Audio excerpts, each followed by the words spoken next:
bien complicada, bien difícil, ¿no? Existe difusión molecular en los sólidos, ¿ya? Existe difusión molecular en los sólidos. Si ustedes han pasado clases con el doctor Aguirre, ¿pasaron clases? No pasaron clases con Iván Aguirre. Sí, ingeniero. Les ha dicho que los granos, o sea, el ordenamiento molecular dentro de los granos, no es perfecto, ¿verdad? No es perfecto, no es perfecto. Y ahí en las imperfecciones es donde algunas moléculas tienden a moverse, irse al borde de grano, ¿no? Irse al borde de grano, que es como normalmente inicia la falla. ¿Les hablaron de eso o no les habló de eso el ingeniero Aguirre, el doctor Aguirre? Sí, ingeniero. También con el ingeniero Zuna hemos visto parte de eso. Julito les explicó también de difusión molecular. En los vidrios de las catedrales, así pueden ver. Veremos, aquí vamos a agarrar una pestaña nueva. Ajá. Vidrios de catedrales. A ver, veremos, ¿no? A ver si difusión molecular más, ¿eh? Sí, podemos. ¿Ah? Ajá.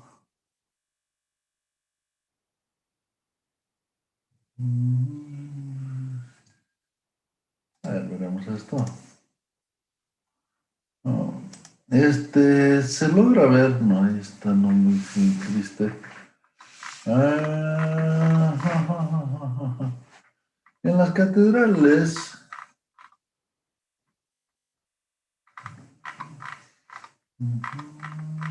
a ver si se logra ver. Los vidrios son delgados en la parte superior y más anchos en la parte inferior, pero no es porque los hayan fabricado así, sino porque con el tiempo las moléculas fueron cayendo. No, no se nota muy bien. Imágenes, si se logra ver esto. No tengo ninguna vista. Pero en la parte inferior es así triangular el vidrio porque las moléculas van yendo hacia abajo con el tiempo. Una difusión molecular. Que si el vidrio es sólido, que si el vidrio es líquido, que esto, otro. Bueno, no estamos para discutir ese asunto. Sino que se ve difusión molecular en el vidrio, se ve difusión molecular en muchos materiales, pero muy poco va a haber transmisión de calor por difusión molecular dentro de un sólido. ¿Está bien?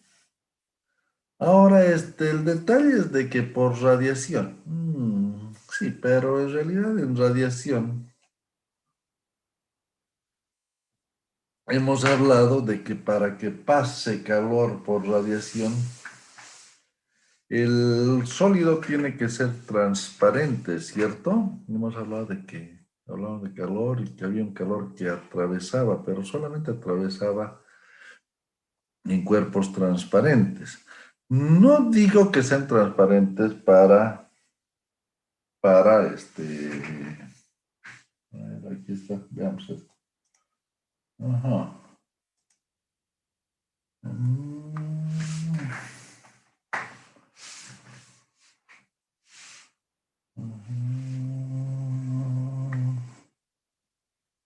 Ahí está, veamos aquí. Ven en esta foto, en esta imagen, la ven perfecto, ¿no? La ven bien.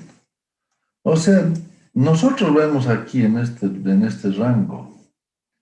Cuando decimos que el cuerpo sea transparente, estamos diciendo en este rango, aquí a este lado. ¿Ya? Aquí sea transparente. ¿Y es el cuerpo transparente en este rango? Sí, algunas veces. Una hoja de un árbol puede ser transparente en este rango. ¿Ven? En este rango.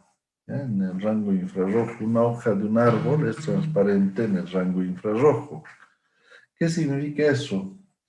Que viene el señor Águila, ¿no? El señor Águila,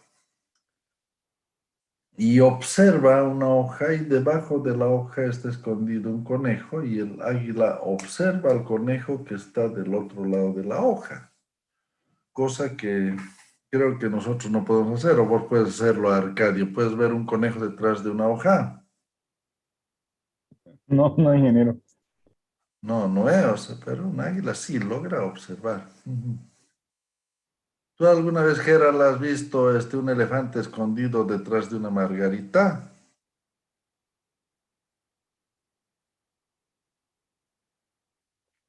No hay Gerald Uceda.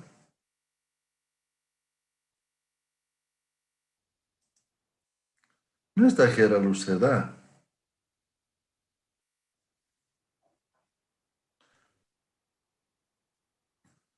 Juan José Valdivieso, ¿estás? ¿Qué ocurre? Se meten a la clase y no están en clase.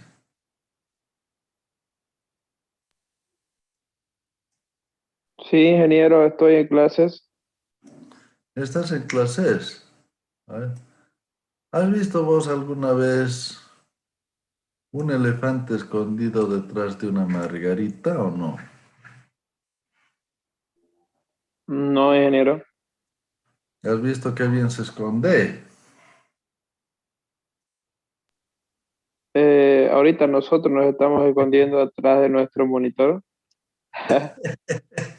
Algo así. Este, pero no, un águila logra ver a un conejito que está escondido debajo de algunas hojas.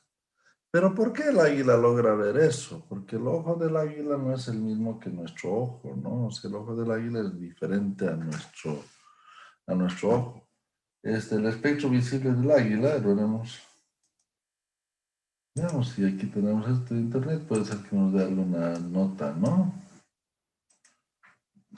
Espectro visible, ojo de águila. Veamos esto, el espectro visible del ojo de águila. ¿Ah?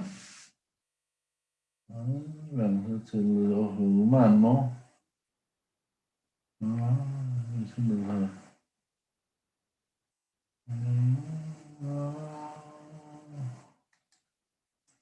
a ver, veremos. Ahí está.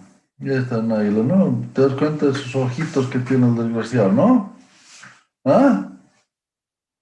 El visión más importante, pues, reptiles, anatomía del ojo. Ahí está, es el ojo del águila. Se da cuenta un poquito diferente al nuestro, ¿no? Un ojo maldito tiene. Cuatro pigmentos de conos de aro tienen la visión de colores hasta el ultravioleta. Hasta el ultravioleta, o sea que logra alcanzar hasta el ultravioleta. Pero tenía entendido que veían infrarrojo también. No solamente ultravioleta, sino infrarrojo. A ver, veremos esto. Es similar al nuestro, 400 a 700 es lo que nosotros vemos, y el del águila viene aquí, ¿no? O sea, alcanza más hasta el ultravioleta, ¿cierto? 300 nanómetros, ¿no? 300 nanómetros. No se alcanza a ver ultravioleta, pero yo sabía que también era en el infrarrojo. Ajá. Rapaz diurna, revisión, belleza visual, ojo moléculas, espectro, absorción, cuatro tipos de conos, informática de usar, tetra, pero daría, porque logra observar a un pobre conejo que está debajo de una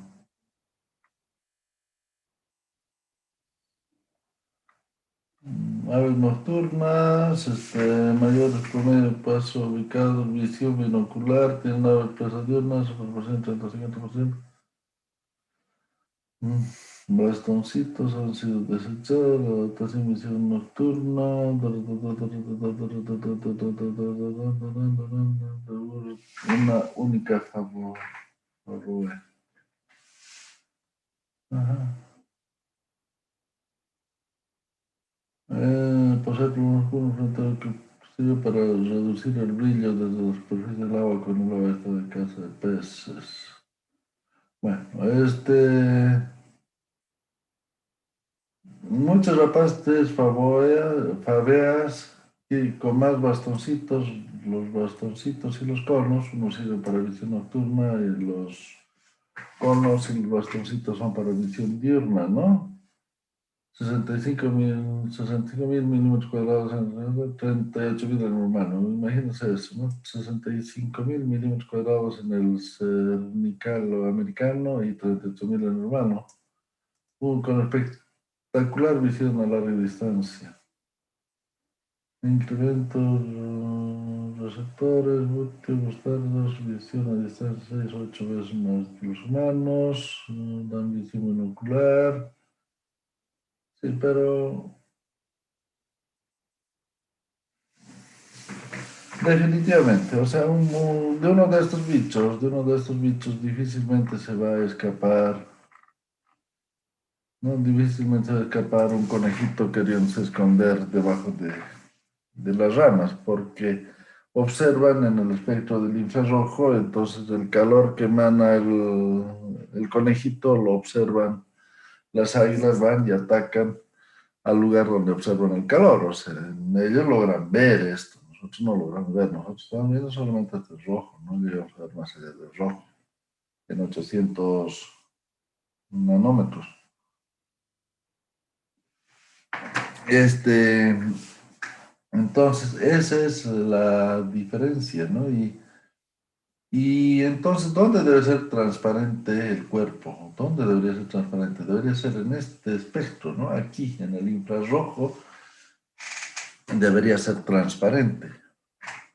¿Y son transparentes o no son transparentes? A ver, dime, Fernando Máximo, ¿un cuerpo es transparente en el infrarrojo? ¿No es transparente en el infrarrojo? ¿Cómo es? ¿Ah? O sea, que sean transparentes o no en ultravioleta es fácil, ¿no? O sea, si ya no es transparente para nosotros, no va a ser transparente para el ultravioleta. Pero en el infrarrojo es un poco diferente. Una pregunta, Padilla F. Aníbal. ¿Estás ahí, no? Sí, ingeniero. ¿Tú tienes Wi-Fi o no tienes Wi-Fi? Sí, tengo, ingeniero. ¿Y está en tu cuarto el Wi-Fi o está en otro cuarto? Está en la sala. En otro cuarto. Sí. ¿Cuántas paredes debe atravesar tu Wi-Fi para llegar a tu computadora? Ninguna. Está al lado ¿No? de la computadora. A la mierda. Sí, y cuando estás vos con tu celular, ¿puedes desde tu cuarto, de otro lugar, estar ahí o no? Sí, me llega, aún atravesando paredes. Atravesando paredes. Lo cual significa que dentro de todo, una pared es transparente para una onda de 2.4 GHz. ¿Estás de acuerdo? Sí, ingeniero. ¿Se entiende lo que digo? O sea, es transparente, o sea, atraviesa, logra atravesar, ¿no? O sea, una onda de 2.4 GHz logra atravesar. ¿De qué longitud de onda es 2.4 GHz, sabes? Son 15 centímetros más o menos, ¿cierto? 15 centímetros. Pero ya que vayas con 5 GHz, más difícil, ¿no? Que atraviese una pared ya es bien difícil en 5 GHz. Entonces, que atraviese ondas más cortas, más cortas, más cortas, se hace más difícil que la pared sea transparente para las ondas más cortas. Y hablar de longitudes de onda, de una micra, de 2 micras, de 3 micras, ya que la pared sea transparente es más difícil. ¿Me entienden o no me entienden? O sea, ya es más difícil que atraviesen en esas longitudes de ondas. Ya en 5 GHz, si alguien usa Wi-Fi en 5 GHz, ya se da cuenta que una pared le perjudica. Claro, tiene que pasar 3 o 4 ondas para que logre atravesar la pared. Entonces la pared ya es más opaca para esas longitudes de ondas, para 5 GHz, imagínense. Entonces, para longitudes de ondas más cortas en el infrarrojo, ya la pared es cada vez más opaca. O sea, puede ser que tengan ustedes un vidrio y el vidrio puede ser transparente para la luz, para la onda, el espectro visible del ser humano, pero ¿hasta dónde es visible en el ultravioleta? bueno, ojalá que no mucho, porque mejor si ustedes cortan el ultravioleta y no están a expensas de lo que puede ser una radiación que es dañina para la piel. Pero en infrarrojas, y bueno, puede que llegue o que no llegue a ser tan transparente para infrarrojas, pero y para otros espectros visibles, de repente una pared puede ser más o menos transparente, o un vidrio puede ser más o menos transparente. Entonces, si es que es transparente, si parte de la radiación atraviesa la pared, entonces sí puede haber transmisión de calor por radiación en la pared, pero siempre y cuando sea transparente en las frecuencias del infrarrojo. Por difusión molecular, medio difícil que una molécula vaya en sentido horizontal, más van en sentido vertical, pero bueno, una molécula que vaya en sentido horizontal, es bastante difícil que haya transmisión de calor por difusión molecular, o sea, por convección. Entonces, dentro de una pared, asumamos de que dentro de una pared la transmisión de calor va a ser en muy alto porcentaje por conducción, ¿ya? Por conducción. Por convección, muy poquito. Y por radiación, dependiendo de cuán transparente sea la pared para las ondas infrarrojas. Entonces, en este ejemplo hemos puesto de que en la pared estamos teniendo una transmisión de calor fundamentalmente por conducción. En la zona donde no hay pared, hay aire, hasta vacío, la transmisión de calor es por radiación y por convección. Más por la radiación, si estás puesto al sol o una fuente extremadamente caliente. Más por convección, si la fuente no está a mucha temperatura. Igual al otro lado, la transmisión de calor vuelve a ser por radiación y por convección, ¿cierto? En mayor o menor medida. Entonces, de esto, si es que no estamos tomando en cuenta el sol, no estamos tomando en cuenta el sol, no tomamos en cuenta el sol, que estamos hablando de 2500 grados, ¿no? 2500 grados, 5000 grados el sol, ahí ya, bueno, ya, radiación se lo da, ¿no? 2500 grados se lo da la radiación. Pero vemos que en el orden de los 1000 grados, ¿no? En el orden de los 1000 grados, la radiación que se da es muy bajita, ¿no? Esa radiación a los 1000 grados es muy bajita, se nota, ¿no? Muy bajito. Entonces, si la radiación a los 1000 grados es muy bajita, pues digamos, no vamos a tener tanto efecto de la radiación y más vamos a tener efecto por convección. Entonces, no digamos que vamos a tener problemas de radiación. Se nota aquí, ¿no? En el gráfico, para que lo noten.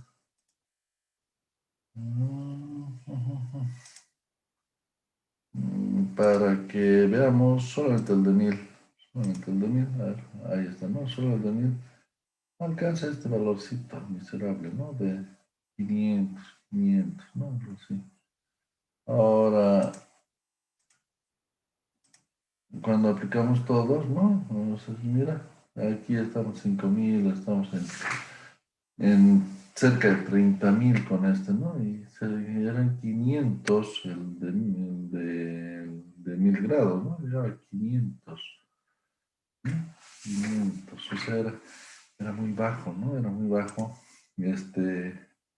Los joules, ¿no? 500 joules por metro cuadrado, ¿no? 500 joules por metro cuadrado, era muy bajo, ¿no? 500 joules por metro cuadrado era muy bajo, ¿no? Muy bajito, ¿no?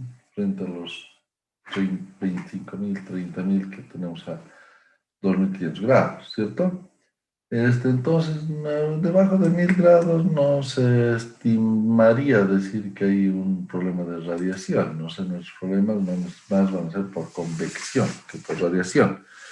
Hablamos de 2000, 3000 grados. Sí, ahí ya tenemos que hablar de radiación.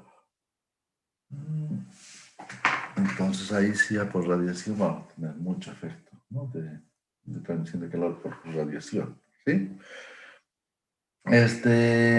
Lo vieron, ¿no? Se dan cuenta en el gráfico, no se dieron cuenta en el gráfico, ¿no? Que miren aquí a 1000 grados, esto es una miseria, ¿no? Una miseria la campana de Gauss que se forma en comparación con la que se forma aquí a los 2500 grados. Este gráfico lo tienen ustedes, se los he pasado, ¿verdad? Se los he pasado.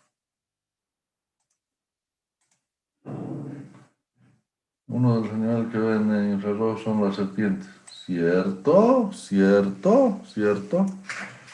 ¿Verdad? De los mosquitos sí sé que también se guían por el calor, ¿no? Por el calor se guían, ¿cierto? Tienes razón, se guían por el calor. O sea, las serpientes, ¿está bien? No sé, es perfecto. O sea, nosotros no somos los que tenemos la vista más privilegiada, eso está visto que no somos los de la vista más privilegiada, ni del oído más privilegiado. ¿Tienes pareja, vos, Padilla? ¿Tienes pareja o no tienes pareja? No, ingeniero. Entonces no sabes, porque tu futura pareja sí va a tener oído privilegiado, no vos. ¿Ah? ¿Por qué, ingeniero? Carajo. Ya no tienen oído, tienen radar las mujeres. ¿No? Vista privilegiada, oído privilegiado, todo privilegiado. Los pobres varones están liquidados ahí. Ante cualquier cosa, date por culpable directamente. Es ¿No mejor sabías? hacerse el muerto, ingeniero. ¿Qué cosa? Mejor hacerte el muerto, ¿verdad? Algo así. Como contorno otro. Hacerte el muerto, ¿verdad? Es así. Bueno, pero más o menos, estamos bien en la carrera, estamos viendo bien que la parte de radiación es incidente cuando tenemos temperaturas arriba de los 2000 grados, debajo de los 2000, no tanto radiación. Hay radiación, no voy a decir que no hay, pero la mayor parte de la transmisión de calor es más por convección, ¿no? Por convección. En la sólido lo sabemos, si es transparente va a pasar por radiación, si no es transparente no va a pasar por radiación, pero en los medios, en los fluidos, o sea, donde hay fluidos, la transmisión de calor va a ser más por convección. Va a haber mayor. Ingeniero, Sí, disculpe, señor. tengo una pregunta respecto a eso. Mm. ¿Qué opina de lo que se habla de la peligrosidad de los hornos microondas al respecto de esto? De las microondas. Mm, O sea, microondas en gran escala producen calor, ¿verdad? Producen calor. Más vale, o sea, te están metiendo ondas electromagnéticas que están por aquí. Ya esto voy a decir. Las ondas electromagnéticas que te meten están por aquí, ya están en este orden. ¿Te das cuenta? Que ya no es por radiación, es por microondas. Pero es microondas están haciendo que se mueva, que haya tanta vibración molecular, haya tanto incremento de energía, que ese incremento de energía cinética que levanta la temperatura, ¿cierto? Levanta la temperatura. Y eso es como funcionan las microondas. Pero en el aire tendría que ser mucha la potencia, mucha la potencia. O sea, el concepto que tienen que usar es el concepto de energía, ¿ya? Morón, tú me preguntaste, ¿verdad? sí, ingeniero. Cualquier forma de energía es peligrosa, ¿cierto? Cualquier forma de energía es peligrosa. Y ustedes tienen un montón de energías. Puede ser una onda electromagnética, al final de cuentas es energía, es energía. Y hay ondas electromagnéticas en todo el espectro, ¿verdad? O sea, hay ondas electromagnéticas aquí abajito que te llegan del sol, ¿no? O sea, además de las ultravioletas, V1, V2, te vienen llegando ondas aún más pequeñas y que son más peligrosas. ¿Por qué? Porque son ondas que pueden atravesar cualquier cosa, porque son longitud de onda muy pequeñita. Pero ¿con qué energía llega? ¿Cuánto es el potencial que tiene, ¿no? El potencial. Tú hablas de energía potencial, sí. Pero ¿por qué se llama energía potencial? Porque viene de un campo potencial, ¿verdad? Viene de un campo potencial. Pues el campo potencial gravitatorio, el campo potencial de presión, el campo potencial de temperatura, el campo potencial eléctrico, campo potencial magnético, de cualquier campo potencial, no solamente el gravitatorio. Pero proviene de ahí, pero ¿y esa energía realmente es tan grande que te puede mover un camión? No creo. Entonces, si no son energías tan grandes así, no deberían representar gran daño. ¿Me dejo entender, Morón? La Sí, negro. energía como tal en gran escala ocasiona daño. Cualquier forma de energía en gran escala ocasiona daño. Si alguien ha levantado un peso de 5 kilos, ¿no? Un peso de 5 kilos arriba de tu cabeza, bueno, son 5 kilos, ¿verdad? ¿Qué va a pasar con 5 kilos? Lo atrapo, no hay problema. Sí, pero si levanta una tonelada arriba de tu cabeza, obviamente va a cambiarte de forma, ¿verdad? Le va a cambiar el estado civil a tu pareja o no. ¿Ah? Es correcto, ingeniero.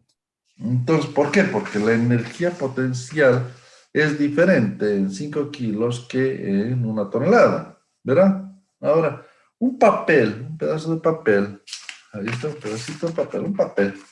¿Crees que te pueda destrozar la vida este papel o no? Depende ¿Cómo depende? de las condiciones energéticas que pueda tener también. ¿Cómo así? Ni aunque lo saques al espacio, ¿no? O sea, medio difícil. Pero este papel, en el espacio hay muchos papelitos que están girando alrededor de la Tierra. Hay muchos papelitos que giran alrededor de la Tierra. Pero la velocidad con la que giran es tan alta la velocidad con la que giran, que eso sí ya ocasiona un daño, ¿no? A un satélite lo destroza, le hace añicos al satélite. Un papelito en el espacio puede destrozar un satélite. ¿Pero por qué? Porque la velocidad a la que van es muy grande. O sea, es poca la masa, pero la energía, pero la velocidad es muy grande, entonces su energía cinética es muy grande. Ese es el concepto. O sea, cuando hablas de energía, tienes que hablar de cuánta energía. Si te hablan de presión, ¿no? Un bar, no hay problema. Un bar, 2 bar, no es problema. Pero a 60 bares, he visto a alguien que agarró y le metió el dedo a una manguera de 60 bares. Obviamente dejó el dedo así redondo, ¿verdad? O sea, le destrozó. O sea, es una locura. O sea, pensar en energías en gran escala, sí, ya ocasionan problemas. O sea, las microondas son peligrosas, pero la cantidad de energía almacenada en un espacio confinado, que es tu hornito de microondas, no, va a ocasionar un serio cambio ahí adentro. O sea, alguna señora alguna vez quiso secarse el cabello en un microondas, obviamente se secó el cerebro, ¿verdad? ¿Entiendes, Morón? ¿Ah? Ah, sí, sí, ingeniero, entiendo. Pero, pero no es esa la idea, ¿no? No es para que meta la señora a la cabeza, es para que metas ahí, qué sé yo, comida y calientes la comida, nada más. Para eso es, o sea, no para que seques tu cabello. O sea, entonces el asunto es ese, energía almacenada es peligrosa. Energía almacenada dentro del aparatito de microondas, sí es peligroso, pero es tan peligroso como que le metas la mano al horno, ¿no? Meter la mano al horno, obviamente que va a salir tu mano de otro color, ¿o no? ¿Ah? Sí, Y ingeniero. no hay onda ahí adentro, es tan peligroso como eso, es tan peligroso como eso, pero mientras esté confinado, la energía confinada a un espacio, entonces no ha de ser peligrosa. El rato en que liberes esa energía, que no esté confinada, sino que liberes en un espacio más grande, claro, se va a diluir hasta donde puede, pero puede ocasionar, sí, algún malestar en el entorno, ¿cierto? Imagínate, deja tu horno abierto y prendido a pleno, a bruto calor, llegas después de 2 horas y ese ambiente va a estar sofocante, va a estar un ambiente totalmente cálido, ¿verdad? Porque lo has dejado el horno encendido por 2 horas en ese ambiente, o sea, es obvio, estás liberando energía térmica o energía de alguna forma, energía de microondas o como sea, estás liberando hacia afuera, ¿ven? Pero las microondas son esas, son ondas muy pequeñitas que sí, que pueden ocasionar malestar, pero es de esperar de que mientras están confinadas no lo ocurra, ¿ya? O sea que si ahora piensas que una antena 5G te va a dañar el cerebro, yo lo dudaría, realmente lo dudaría. Desde hace muchísimos años vivimos con muchas ondas que no, que desde la década del 70 ya empezaron a usar microondas. El ser humano ya empezó a transmitir por microondas en la década de los 70. Y antes, desde los 40, el ser humano manejaba alta, media y frecuencia alta, media y corta, ¿no? O sea, entonces en la década del 50 en Bolivia se escuchaba una radio de Londres, ¿no? La BBC de Londres se escuchaba en Bolivia a través de onda corta.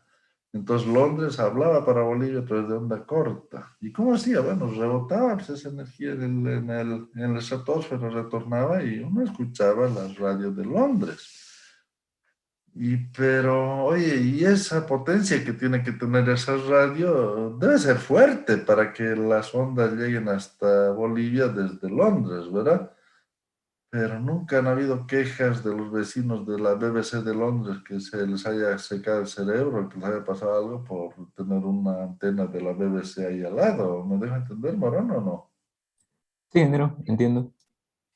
O sea, no creo que por eso una frecuencia de los celulares pueda ser dañino.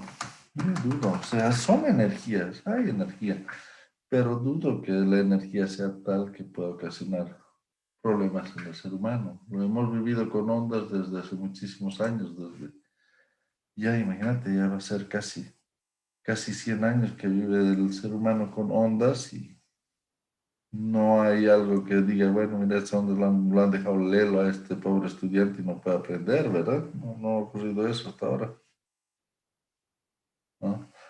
O sea, personalmente yo llevo 60 años viviendo en un mundo lleno de ondas y no creo que me haya afectado, ¿no? Mentira. Pero es así, o sea, es lo que veo, no hallo que haya afectación de las ondas. Dudo. Si, Entendí, ingeniero. Gracias. si no, ya lo hubiéramos visto. Ok, eso es. Entonces, la transmisión por radiación se da en cuerpos muy calientes, ¿no? Ya hemos dicho 2500 grados, ya puedes empezar a hablar de radiación. Antes no es lo que hemos visto aquí, ¿no? Es nuestro parámetro, ¿no? Nuestro parámetro 2500, aquí está el T5 está en 1200 grados, 1200. Por si acaso, 1400 grados más o menos es la temperatura llaman las turbinas, ¿no? La temperatura de los gases calientes en las turbinas, ¿no? Eso es. Entonces, más se va a dar aquí por convección, salvo que ya tengamos en cuenta el sol sí, la radiación solar es muy grande, pero si no hay el sol no hay problema. Hemos visto cómo formamos esta curvita, ¿no? ¿Cómo se forma esta curva? ¿Lo vimos? No lo vimos. Sí, ingeniero, lo vimos. Lo vimos, ¿no? Entonces ahí se forma la curvita de que la temperatura del ambiente es la temperatura de la pared, aquí la temperatura de la otra pared y la temperatura del ambiente aquí. ¿Y cómo se transmite el calor? Entonces por convección, conducción y convección nuevamente. En general, la forma como más va a transmitirse el calor, dejando un poco de lado la radiación, ¿ya? Entonces, aquí hemos encontrado esto, que la transmisión de calor por convección es el H1, que sería el coeficiente de convección, ¿no? De calor, en este lado, por la superficie, por la temperatura T1 menos T2, ¿verdad? En este lugar plano de aquí, ¿no? Por T1 menos TA, que es la temperatura de la pared. La transmisión del calor por conducción sería Q igual a lambda por S, por la superficie, por TA menos TB, dividido L, ¿no? Dividido la longitud L. Y el mismo calor va a ser igual al H2 que tengamos aquí, por S, por la misma superficie, por TB menos T2, que es la temperatura aquí. Despejando T1 menos TA menos TB y TB menos T2, tenemos que T1 menos T2, sumando todo esto, va a ser igual al calor sobre la superficie por 1 sobre H1 más L sobre lambda más 1 sobre H2, ¿cierto? Entonces ahí definimos K, como la inversa de esto, ¿no? 1 sobre H1 más L sobre lambda más 1 sobre H2. O sea que K es igual a 1 sobre H1 más 1 sobre lambda más 1 sobre H2. Este K es el famoso coeficiente de transmisión total del sistema. No es convección, es el coeficiente de transmisión total, que equivaldría a eso, ¿no? 1 sobre H1 más 1 sobre lambda más 1 sobre H2. ¿Qué quieren? Quieren transmitir calor.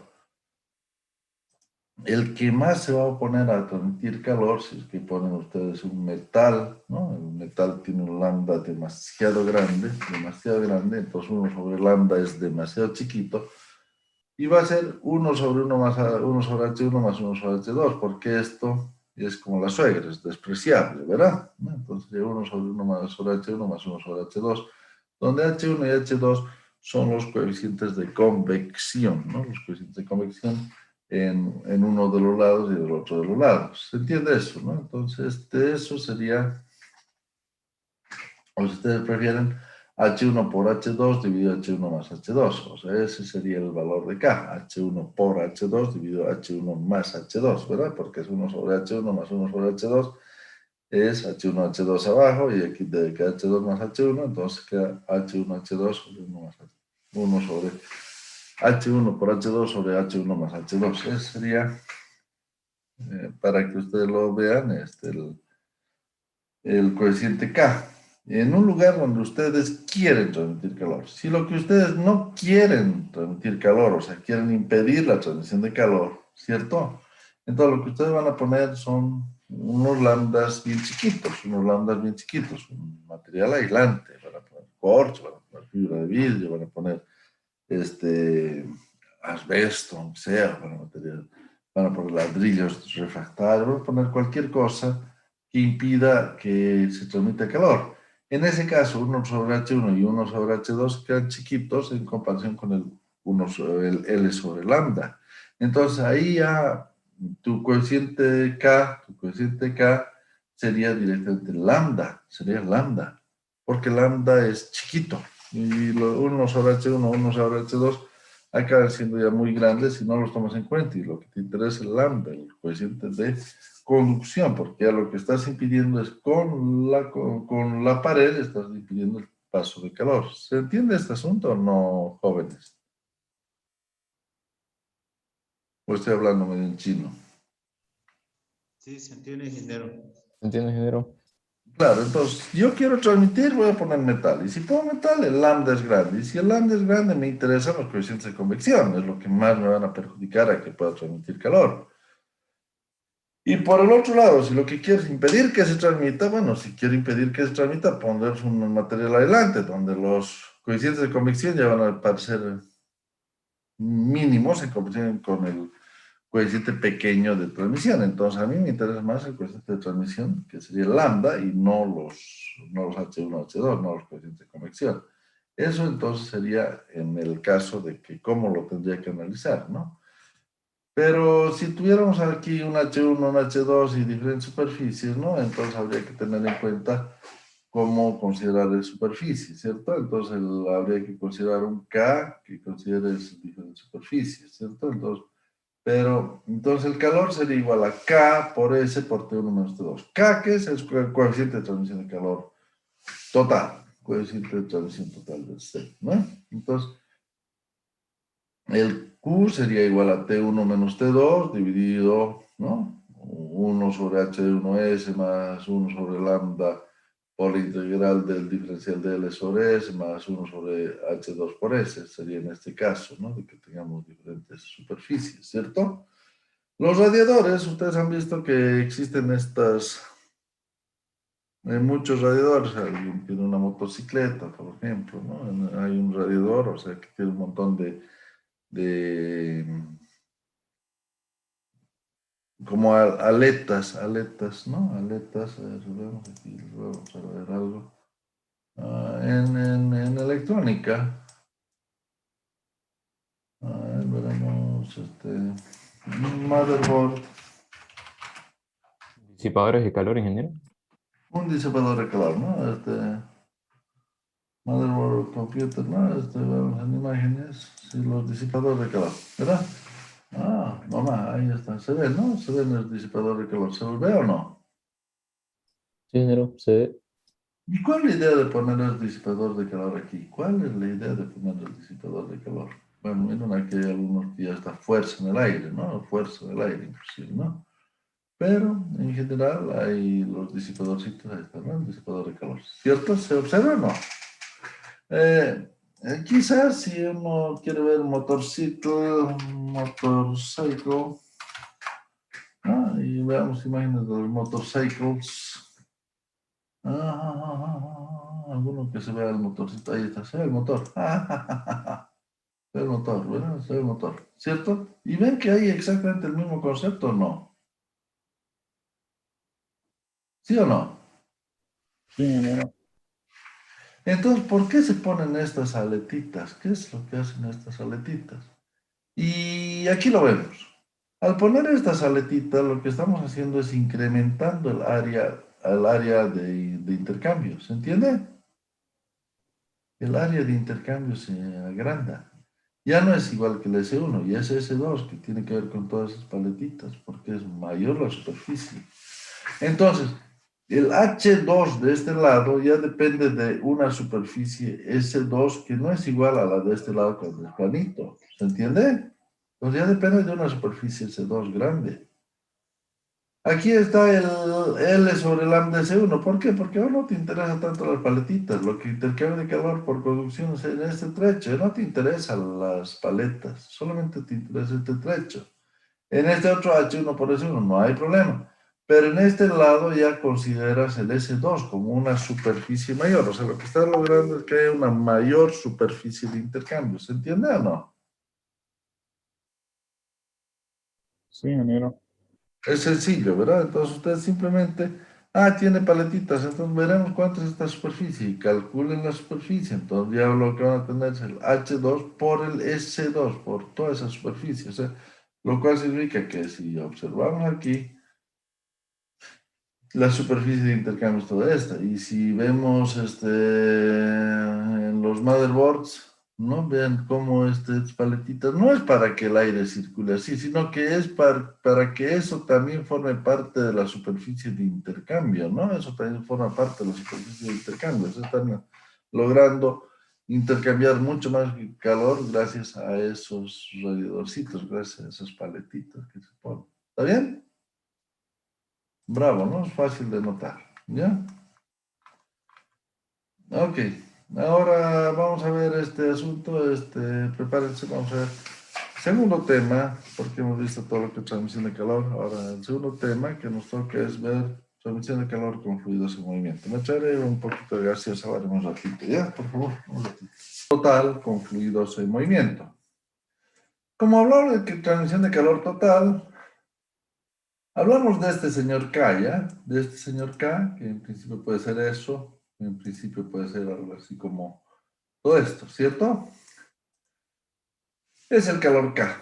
Y entonces nosotros cuando hablamos del señor K, estamos hablando de lo que es convección, de lo que es conducción y convección al otro lado, ¿cierto? Estamos hablando como K. Entonces para nosotros la transmisión de calor va a ser igual a transmisión de calor K por S por salto de temperatura, ¿cierto? Por T1 menos T2. Si prefieren, menos K por S por delta T. Menos K por S por delta T. ¿Por qué menos? Porque es temperatura final menos temperatura inicial, ¿verdad? Eso sería nuestro K. Ok. Nuestra suposición, que T1 es mayor que T2. Por lo tanto, tita 1 va a ser menor que tita 2. ¿Se entiende esto, no? Si este se enfría, este se calentará. ¿Está bien? Obvio, ¿no? Obvio. Este se enfría porque este se calienta. ¿Ya? Entonces, si T1 es menor que T2, entonces tita 1 tiene que ser menor que tita 2. O sea, este se está enfriando, este se está calentando. ¿Está bien? Hay un fluido que circula G1, caudal másico G1 por este lado, y un caudal másico G2 que circula por este otro lado, ¿ya? Este era un fluido líquido, gaseoso, fluido, ¿no? Como si es fluido, es líquido o es gas, ¿cierto? Y este será otro fluido que será líquido o gas, ¿cierto? Sí, ingeniero. Ya, muy bien. Esta es la superficie de intercambio. Toda esta es la superficie de intercambio. L, la longitud de la pared, ¿no? La expresamos, ¿cierto?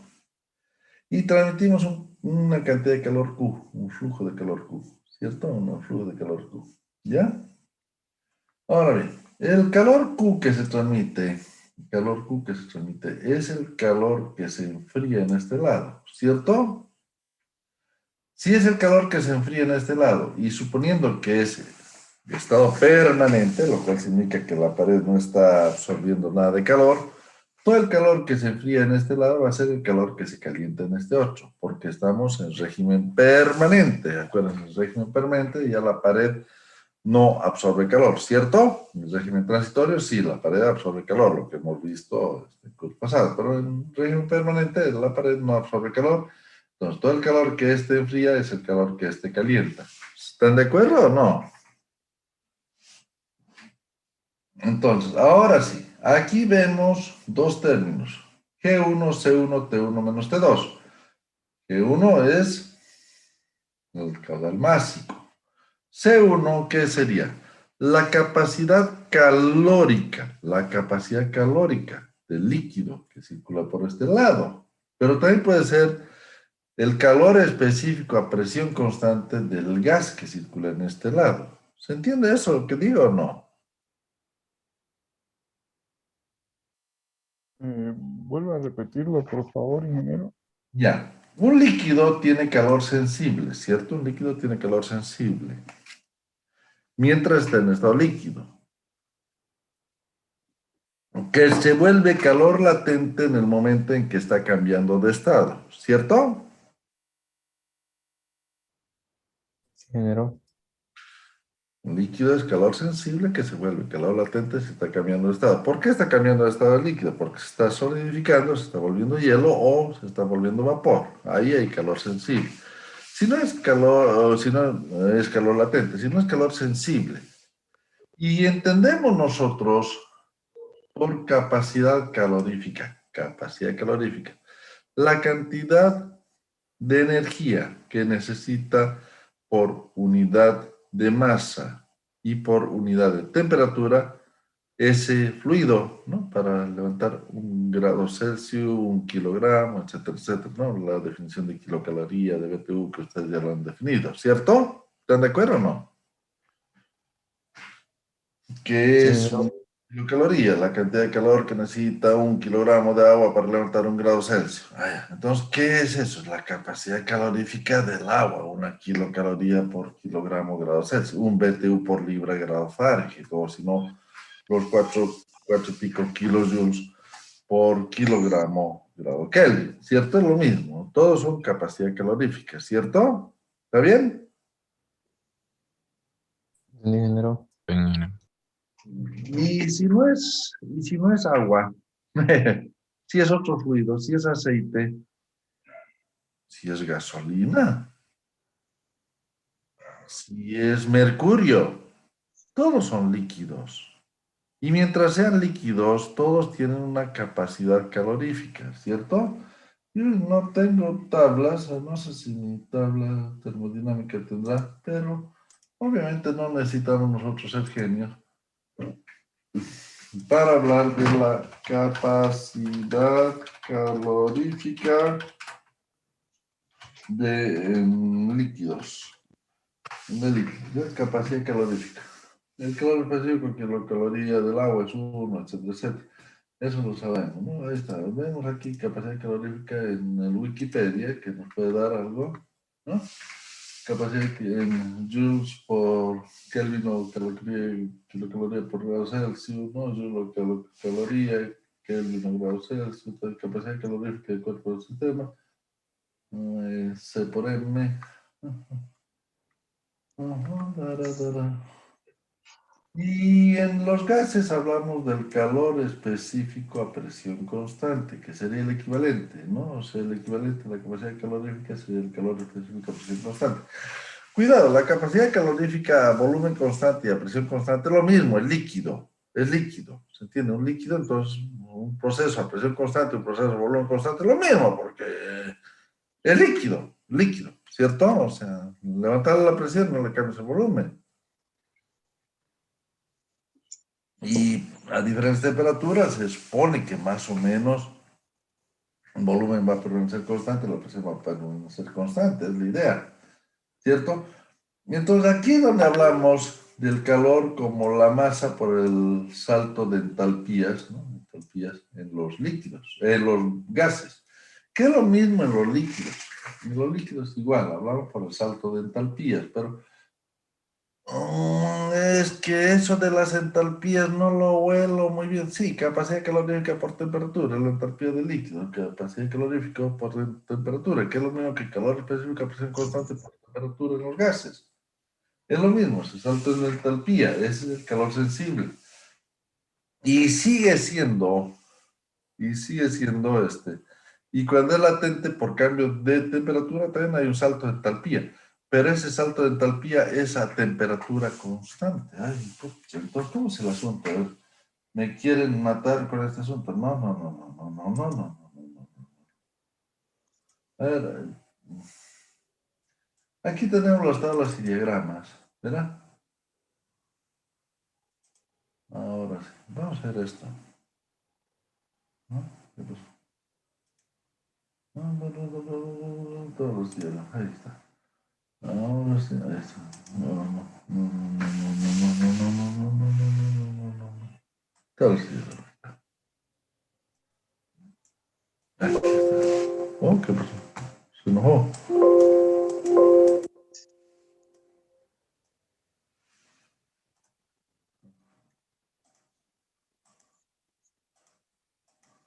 Ahora sí. Ahí está, todos los diagramas. Y nosotros vemos aquí, lo voy a agrandar un poco, ahí está, ¿no? A una determinada temperatura, digamos a 15 grados, ¿cierto? A 15 grados, ¿qué observo? Que tengo una entalpía en estado líquido y una entalpía en estado de vapor, ¿cierto? Una entalpía en estado líquido y una entalpía diferente en estado de vapor, ¿cierto? ¿Se entiende o no? Entonces, si Sí, ingeniero. hay un cambio de estado a 15 grados, hay un cambio de estado del agua a 15 grados, hacemos hervir el agua. ¿Es posible que hierva el agua a 15 grados, Morón? ¿Es posible hervir el agua a 15 grados o no? Si movemos la presión, podríamos. Si baja la presión a 0.017 bares, si bajamos la presión a 0.017 bares, el agua hierve, ¿verdad? El agua hierve. Entonces, si el Sí, agua hierve, entonces cuando está en estado líquido tenía 62 kilojoules por kilogramo y cuando se vuelve a vapor tiene 2528.3 kilojoules por kilogramo. O sea, también hay un salto de entalpía a temperatura constante, ¿se entiende? Pero es por cambio de estado, pues calor latente de evaporación, ¿se entiende? Entonces, a cada temperatura le equivale una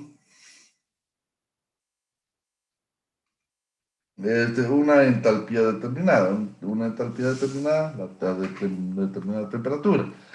Debería ser, si es que nosotros sabemos, aquí, ¿dónde está?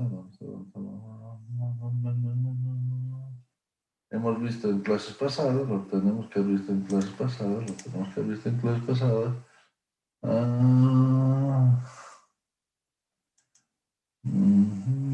Transmisión de calor 1, aquí creo que hemos visto.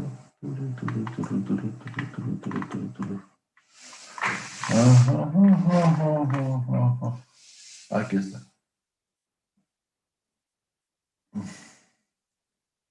Aquí hemos visto en esta transmisión de calor 1. Acuérdense, en nuestra clase pasada, hemos visto, ahí está. Que se define, cómo se define 0, 100 grados, etcétera.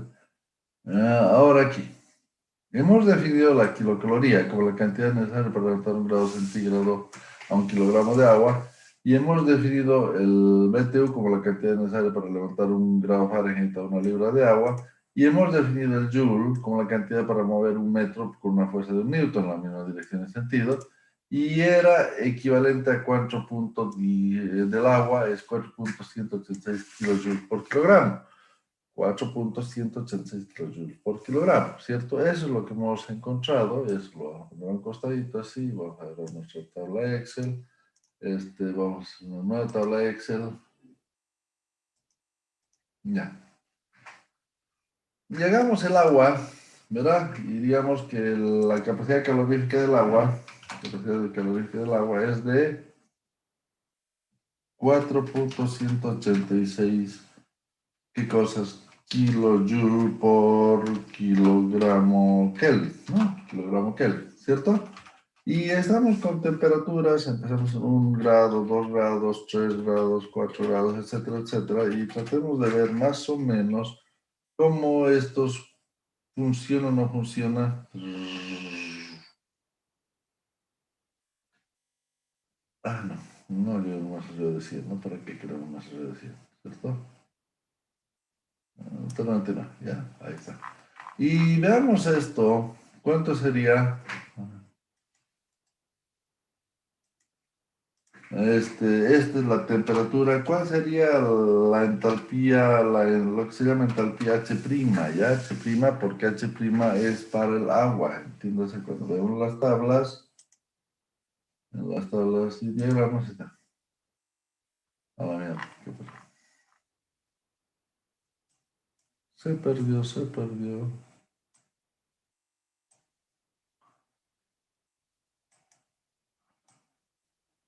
¿Qué le pasó a mi pobre?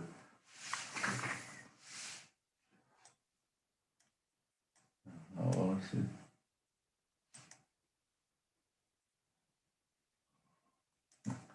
Ahora sí, tablas y diagramas, ¿verdad? Vamos en tablas y diagramas. Y aquí vemos el H', ¿no? H' que es para líquido y H segunda para vapor de agua, ¿cierto? Veamos el H', que nos dice aquí desde 1 grado, 4.1796, y nosotros tenemos una capacidad de 18.6. A ver, veremos entonces cómo sería esto. Igual entonces a este señor multiplicado por este señor, pero con el C1 como pesos, ¿no? Pesos C1, pesos C, pesos 1. Ya, y ahora veremos cómo esto funciona hasta los 99 grados. Control V. Y comparemos esto con nuestra tablita nuestra tabla esta, con nuestra tabla esta, ¿no?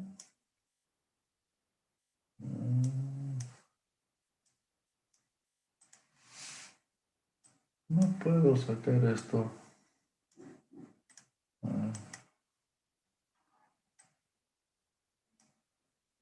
Que tengo una tabla de vapor. Ahora un ratito. A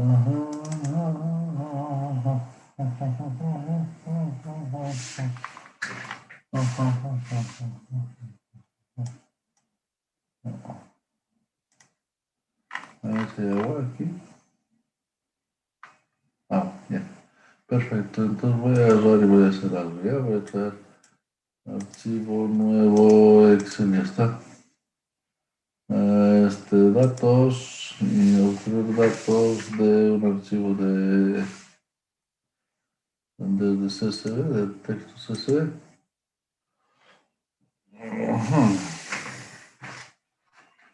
A ver. Desktop. Ajá.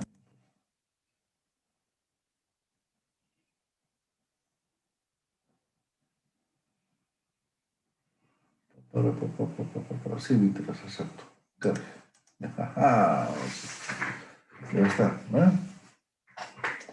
Yo quiero este señor de aquí, ¿no? Yo quiero este señor de aquí, control C. Y lo voy a traer aquí, pero pongo aquí, control V. Ajá, ahí está, ¿no? Entonces no me interesa de 0 grados y después sí me interesa desde el 1, no me interesa del 0, no me interesa y hasta cuánto llegó, hasta 50 me parece. Entonces este prima lo voy a echar aquí y ahora comparemos este con este. Ahí está. O sea, hay una diferencia igual a este menos este dividido entre este, ¿verdad? Entre toditos.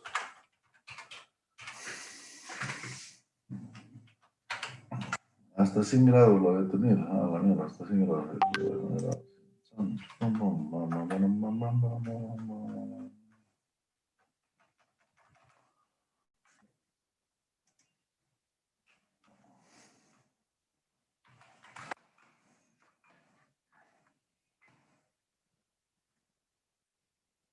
Hasta 100 grados, ¿no?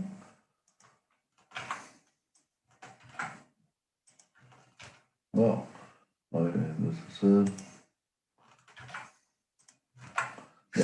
o sea, se dan cuenta la diferencia miserable que hay entre uno y otro, ¿no?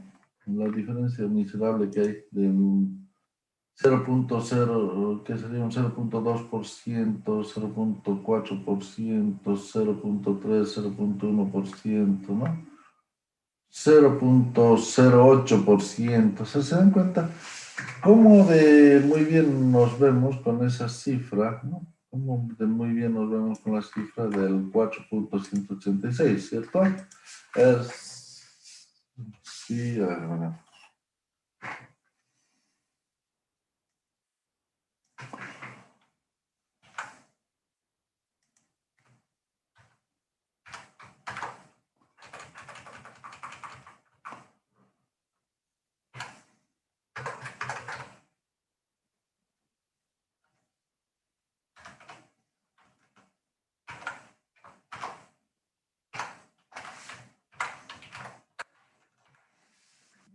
¿Se dan cuenta? Miren eso. En todos, salvo en este, ¿no? Salvo en este. ¿No? Nuestro error es menor al 0.1%. Entonces, nuestro error es menor al 0.1%, ¿cierto?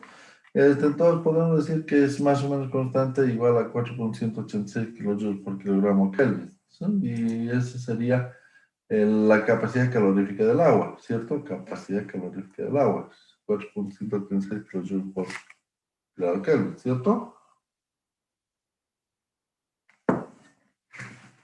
Que es diferente al calor específico a presión constante, que la idea sería que sea tan constante, pero más o menos se da entre 0 y 40 grados, que el calor específico tiende a ser más o menos constante en la campana. Lo que es interesante es que, los diagramas, que todo pasa por la campana cuando estamos en líquido, ¿no? Pero en gases no pasa todo por la campana, en líquidos sí pasa todo por la campana, o sea que no te preocupes, estás en la campana en líquidos. Entonces, si tú tienes la capacidad calorífica, que es 4.186, te das cuenta que con las tablitas que tenemos, ¿no? Son muy parecidas: 8.37, 8.39, 2.5, 2.6, 16.7, 16.8, 20.9, 21.0. Pues están muy parecidos, ¿no? 146, 165, 121, 25, 121, 39, o sea, 129, 76, 91. O sea, se dan cuenta que realmente estamos aquí 334, 335, 418, 419. O sea, la capacidad calorífica del agua es más o menos constante y es igual a 4.186 kilojoules por kilogramo grado Kelvin. Y la entalpía es la capacidad calorífica multiplicada por la temperatura, tan sencillo como eso. Eso es la entalpía del agua en estado líquido, ¿no? En estado líquido. ¿Verdad? Ah, miércoles. ¿Cómo me logro hacer mis tablitas para Excel, no? Ya, ahora sí. Entonces, ahora bien. Entonces, si se trata de líquidos, ¿qué sería la capacidad calorífica por la temperatura? Es la entalpía del líquido en este lugar. Y calor específico por esa temperatura es la entalpía del líquido en este lugar, ¿cierto? Y si es gas, calor específico a presión constante por esa temperatura es la entalpía del gas a esa temperatura. Calor específico por esta temperatura sería calor específico ya a presión constante por esa temperatura sería la entalpía del gas a esta temperatura. O sea, mantengamos los conceptos de termodinámica todo el tiempo. Aquí estoy hablando de capacidad calorífica, estoy hablando de entalpía, pero No me interesa si es líquido, si es gas, si es vapor, lo que sea, no me interesa. Yo digo que va a ser G1 por C1, que es la capacidad calorífica, o el calor específico por ser constante, lo que quieran, por la diferencia de temperaturas, igual a G2 por C2 por tita 2 menos tita 1. En general, si prefieren, en general, ¿verdad? El calor va a ser igual a ¿qué? A este G1, ¿no? Este G1, no.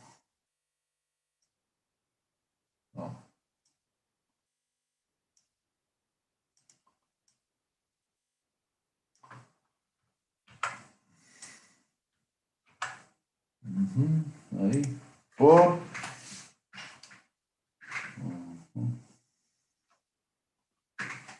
H1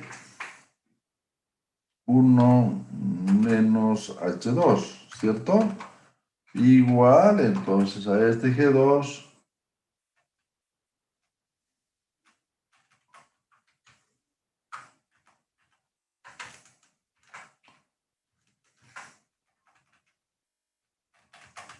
ya nos olvidamos de este, ¿no?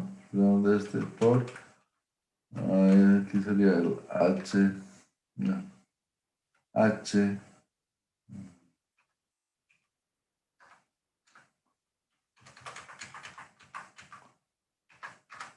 no, por así, H,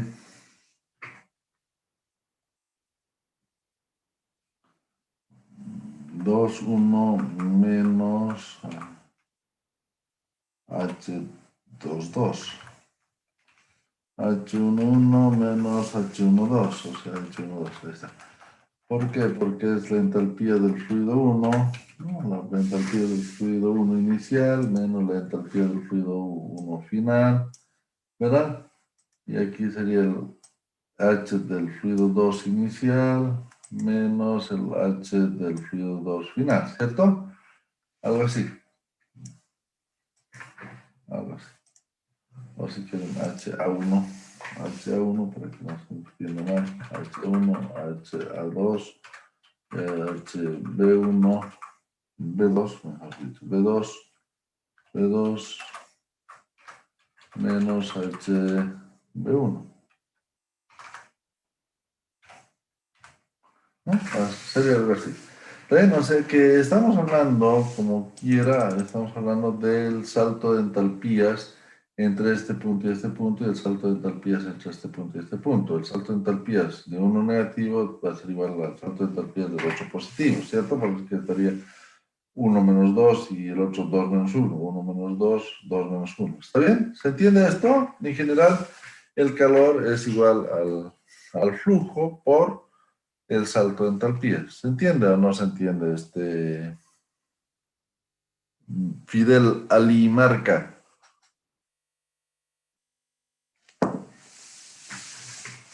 ¿Aló? Sí, ingeniero, lo entiendo.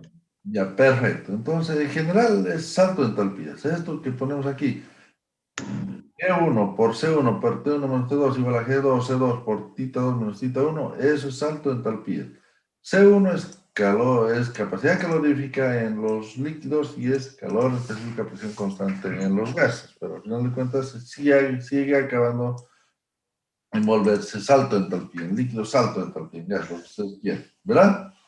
Ahora bien, de esta fórmula, ¿ya? De esta fórmula, vamos a despejar G1C1 dividido G2C2, va a ser igual entonces a tita 2 menos tita 1 dividido tita 1, T1 menos T2, ¿cierto?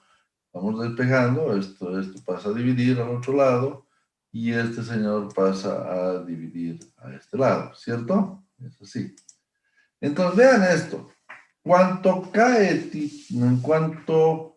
cuánto incrementa tita 2 es cuánto cae T1 a T2, ¿no? Cuánto incrementa tita 2 menos tita 1 es en cuanto decrementa T1 menos T2. ¿Se entiende esto o no? Cuanto incrementa uno de los valores es en cuanto se va decrementando el otro valor. O sea, lo cual significa que aquí en este pedacito, en este pequeño diferencial de S, ¿no? Estoy en la superficie, de esta superficie a este otro, ese diferencial de S que recorro, en ese diferencial de S que recorro, va a haber un diferencial de T, porque estamos hablando de que es calor sensible, no es calor latente, ¿cierto? Es calor sensible. Entonces hay un diferencial de T. Un diferencial de T negativo, porque el T está cayendo, ¿no? Este diferencial de T es negativo. Y a este lado va a haber más un diferencial de tita positivo, porque está subiendo, ¿cierto? Entonces, en cuanto cae este diferencial de T, va a caer este diferencial de tita, como en todo lo que cae este T, es todo lo que va a subir este tita. Entonces, hay una relación entre tita 2 menos tita 1 y T1 menos T2, como es menos diferencial de tita respecto de T, con signo negativo, porque uno cae y el otro sube. ¿Se entiende o no? Sí, ingeniero. Ya, belleza. A ambos términos le sumo 1. 1 más todo esto va a ser igual a 1 más todo esto, pero 1 más con signo negativo sería 1 menos todo esto, ¿cierto? Entonces, esto sería lo que voy a llamarle 1. 1 más tita 2 menos tita 1 dividido T1 menos T2 es igual a 1 menos diferencial de tita respecto a T. ¿Verá? Pero ahora sí. Esta cantidad de calor, la cantidad de calor que pierde en ese diferencial de T, ¿no? En este diferencial de T, en este diferencial de T, al ir de T a T menos diferencial de T, ese calor que pierde por estar con signo negativo, porque el diferencial de T es negativo, ¿no? Ese calor que pierde va a ser igual a K, la constante de transmisión de calor, por el diferencial de S por T menos tita, ¿no? Por T a este lado, tita a este lado, es el diferencial de calor que circula por aquí. El G por diferencial de T por el calor específico a presión constante va a ser igual a K por diferencial de S por T menos tita, ¿cierto? Por T menos tita. ¿Se entiende o no se entiende? O sea, ese diferencial de calor que estoy en este pedacito azul de aquí, estoy transmitiendo, ¿no? Un diferencial de calor que transmito aquí por este diferencial de superficie va a ser igual a ¿qué? A K por el diferencial de S por T menos tita. Y tiene que ser igual al G por diferencial de T, ¿no? Por calor específico a presión constante. O sea que es G por el diferencial de T por el calor específico a presión constante por la capacidad calorífica con signo negativo porque está cayendo.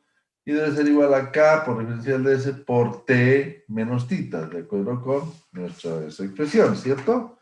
Entonces no hay que olvidarse nunca de los signos. Está cayendo por es negativo. ¿Verdad? Entonces ahora sí. Si yo agarro y este señor, lo multiplico por esto, va a ser lo mismo que a este señor multiplicarlo por esto, ¿cierto? Son iguales. Es una igualdad, entonces este por este y es igual a este por este, porque es igualdad. Entonces estoy multiplicando 1 por 2, entonces GS1 diferencial de T, GS1 diferencial de T, por 1 menos diferencial de T respecto a tita es igual a K diferencial de S por T menos tita por 1 más tita 2 menos tita 1 sobre T1 menos T2, ¿cierto? Porque he multiplicado, multipliqué este por este y multipliqué este por este, ¿cierto? Ahora bien, si este diferencial de T lo pongo aquí, diferencial de T sobre menos 1 sobre el diferencial, entonces tengo diferencial de T menos diferencial de tita, todo diferencial de T, entonces diferencial de T menos diferencial de tita, todo diferencial de T, este diferencial de T con este diferencial de T se van, ¿no? O sea, se van y me queda menos G1 C1 por diferencial de T menos diferencial de tita, ¿no? Diferencial de T menos diferencial de tita. Igual a K, diferencial de S por T menos tita por sería T1 menos T2 más tita 2 menos tita 1 sobre T1 menos T2, ¿cierto? Aquí sería así, ¿verdad? Sería esto de esta forma, ¿no? Todo dividido entre T1, no. Todo dividido entre T1 menos T2, esto sería así, ¿verdad? Este multiplicado en este 1, ¿no? Multiplicado y dividido en el 1. Perfecto, ahora ya tengo algo bonito. Diferencial de T menos diferencial de tita es el diferencial de T menos tita, ¿no? Diferencial de T menos diferencial de tita es diferencial de T menos tita. Dividido T menos tita, dividido T menos tita, dividido T menos tita, es igual a K diferencial de S por T1 menos T2, ¿no? T1 menos T2, por más tita 2 menos tita 1, dividido G1 C1, ¿no? G1 C1 por T1 menos T2, G1 C1 por T1 menos T2, ¿sí? G1 C1 por T1 menos T2 es esto, es Q, ¿no? Es Q, es Q. Entonces aquí a este G1 C1 T1 menos T2 lo cambio por Q, lo vuelvo Q. Y aquí tenemos diferencial de T menos tita, dividido T menos tita, igual a K por diferencial de S por T1 menos T2, más tita 2 menos tita 1, dividido Q. Integramos ambos términos. Integral de este logaritmo natural de T1 menos tita 1, dividido T2 menos tita 2, ¿verdad? Es la integral de este, ¿no? Entonces, entre T1 menos tita 1, dividido T2 menos tita 2. Sería esa la integral de esto, ¿no? El diferencial de T menos tita sobre T menos tita, ¿cierto? Es el logaritmo natural. Como está con signo negativo, inicial arriba, final abajo, por el signo negativo, ¿cierto? Como tenemos menos, entonces sería el logaritmo natural de T1 menos tita 1 sobre T2 menos tita 2, porque está con signo negativo. Igual a K por S por T1 menos T2 más tita 1 menos tita 2 sobre Q. Arreglando los términos, ¿cuánto me sale Q? Q es igual a K por S, ¿no? Q igual a K por S, el Q pasa a multiplicar K por S, por tita 1 menos tita 2 más tita 2 menos tita 1, ¿no? Tita 1 menos tita 2, tita 2 menos tita 1, dividido el logaritmo natural de T1 menos tita 1, dividido T2 menos tita 2, sería ese. Sería. Arreglando mejor, tita 1, T1 menos tita 1, T1 menos tita 1, menos T2 menos tita 2, menos T2 menos tita 2, o sea, T1 menos tita 1, menos T2 sobre tita 2, dividido el logaritmo natural de T1 menos tita 1 sobre T2 menos tita 2. Ahora se conoce un nuevo término, temperatura media logarítmica. Temperatura media logarítmica es igual a T1, que es la temperatura inicial, de un lado, menos tita 1, que es la temperatura inicial al otro lado, menos T2 menos tita 2, que son temperaturas finales a ambos lados, dividido el logaritmo natural de T1 menos tita 1 sobre T2 menos tita 2, que sería esto. Entonces sería el T1 menos tita 1 menos T2 menos tita 2 sobre el logaritmo natural de T1 menos tita 1 sobre T2 menos tita 2. Si decimos que DI es el salto de temperaturas a la entrada, DI, salto de temperaturas T1 menos tita 1, y DF o D2, T2 menos tita 2, que sería la temperatura DF, la diferencia final, T2 menos tita 2, la ecuación sería la TML, temperatura media logarítmica, es DI, temperatura de la entrada, menos DF, temperatura de la salida, sobre el logaritmo natural de DI sobre DF. Entonces, ¿qué queda aquí? Que el Q es igual a K por S por DI menos DF sobre el logaritmo natural de DI sobre DF, que sería el Q es igual al K por S por la temperatura media logarítmica. Ahora, ¿cómo la ley de variación de las temperaturas con la superficie? Veamos cómo la ley de variación de las temperaturas con la superficie. Entonces, estamos en 0 y aquí la superficie. Entiéndase 0 aquí arriba. Aquí es 0 y avanza, avanza, avanza hasta cubrir toda la superficie aquí abajo. Se nota, ¿no? Entonces 0 aquí arriba hasta cubrir toda la superficie aquí abajo. Y veamos lo que ocurre. Desde 0 hasta que cubre toda la superficie. T1 entra bastante grande, tita 1 entra bastante bajo. Y a medida que va avanzando, T1 se va enfriando y T2 y tita se va calentando. T se va enfriando, tita se va calentando. Hasta que llegan a T2 menos tita 2, pero tita 2 no va a poder nunca ser más grande que T2, o sea, T2 no va a poder ser más chico que tita 2. O sea que vamos a llegar a que T2 va a seguir siendo más grande que tita 2 y van a ir avanzando, avanzando, avanzando y esto va achicando, achicando, achicando. Puede ser que al final, allá de una superficie infinita, T2 y tita 2 tiendan a ser iguales, pero es cada vez más difícil seguir transmitiendo calor. Se dan cuenta que la transmisión de calor se va haciendo cada vez menos, menos, menos, menos, menos, menos de esa forma. Y entonces sería el DI, que es la diferencia de temperaturas a la entrada, DF, la diferencia de temperaturas a la salida, ¿no? Entonces sería DI menos DF sobre el logaritmo natural de DI sobre DF, la temperatura media logarítmica. Estás entre 0 y la superficie total. Aquí cubriste toda la superficie en este punto. Ya. ¿Se entiende esto o no? ¿Hasta aquí entendieron o no? Sí, ingeniero. Sí, Ya. ingeniero. Esta es Entiendo. transmisión de calor con corrientes paralelas, Las dos corrientes van así. Ya de por sí ven este gráfico y dicen, pucha, no me gusta mucho esta transmisión de calor, porque mira todo ese salto térmico, ¿te das cuenta? El salto de entropía de miércoles por ese salto térmico tan grande, y al final los dos van a acabar igualándose, pero no más en este otro lado. Trataré de hacer algo mejor. Y hacer algo mejor es hacer un fluido a contracorriente, que vayan a contracorriente, ¿está bien? A contracorriente. ¿Cómo sería esto de que un fluido sea a contracorriente? Que T1 va a seguir yendo de arriba hacia abajo, ¿no? De T1 va a llegar al T2, el fluido que se enfría, y el fluido que se caliente que vaya de θ1 abajo hasta θ2 arriba, en contracorriente, ¿no? Que se oponga, ¿cierto? Que es lo mismo, el T menos diferencial de T, el diferencial de S, θ más diferencial de θ, en el otro sentido, ya no está para abajo, sino que va para arriba el diferencial de θ, ¿no? Se dan cuenta, entonces esto sería T menos θ, etcétera, etcétera. Traten de demostrarlo que T1 sigue siendo mayor que T2 y θ1 menor que θ2. Aquí, lo que va a ocurrir es que van a tener K por S por T1 menos θ2 menos T2 menos θ1 sobre el logaritmo natural de T1 menos θ2 sobre T2 menos θ1, ¿verdad? Entonces vuelve a ser DI, sigue siendo la temperatura media logarítmica, esto ustedes demostración por parte del estudiante, aquí lo vamos a poner esto.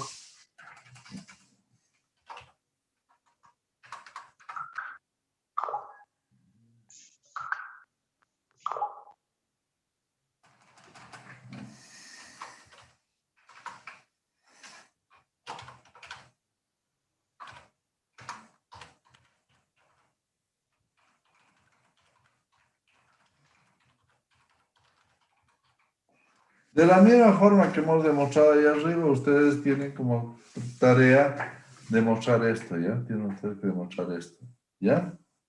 Entonces, la temperatura media logarítmica sigue siendo T1 menos θ2, T2 menos θ1, sigue. DI ahora ya no es T1 menos θ1, ahora DI es T1 menos θ2.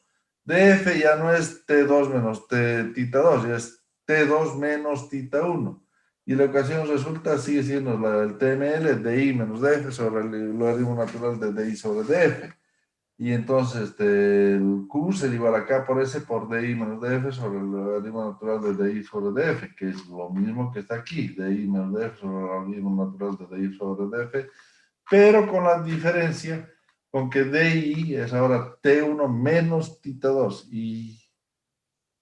y DF es T2 menos θ1.